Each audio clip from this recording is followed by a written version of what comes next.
guys is ni-slice ko muna. Maliliit lang para madaling magluto. Salamat po sa pagbisita sa aking auto vlog. Ito ang inyong RRS Mix Vlog. Okay, i-mix ko lang ito mamaya guys. Ayan. Nalo ko ang gata para hindi magbubuo ang gata guys. Haluin lang habang nanalo guys. Huwag natin tigilan kasi magbubuo. Hanggat hindi kumulo ang gata guys, huwag natin tigilan siya. Ayun guys, ilagay ko na ang aking pinakulong sigarilyas. Ayun. Next ko na yun lahat, pati yung balat ng baka. Lagyan ko na seasoning. Ayun, asin. Saka seasoning. Yun. Haluin lang natin. Haluin hanggat magkaunti yung tubig niya or ang gata guys. Ayun guys. Maglinis muna tayo ng ating kalat para malinis naman tingnan. Ayan guys, fertilizer ko yun yung ng gata. Yung ng niyog. Ilalagay ko yan sa ilalim ng lupa sa aking garden.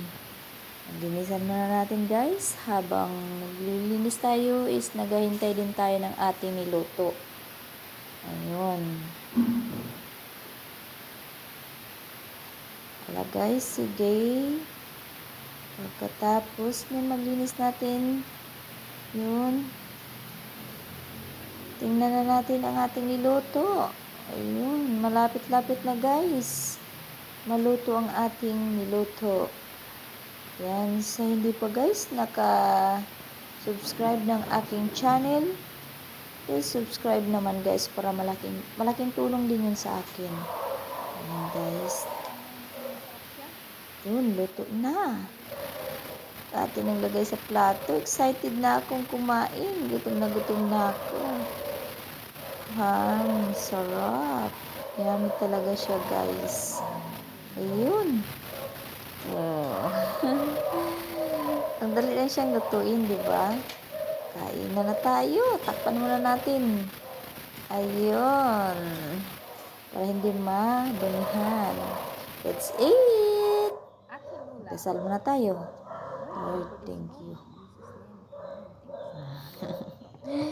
Thank you. Let's eat guys. Samahan niyo ako sa pagkain.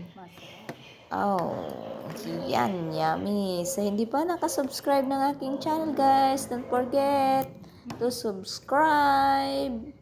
Uy, yummy talaga. Sarap.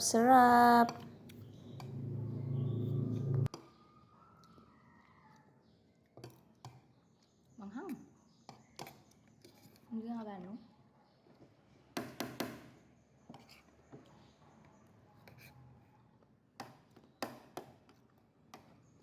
Kain tayo guys, samahan niyo ako.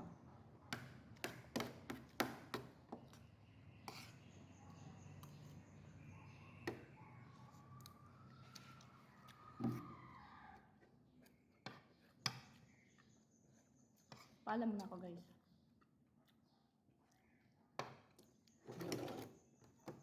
Ito.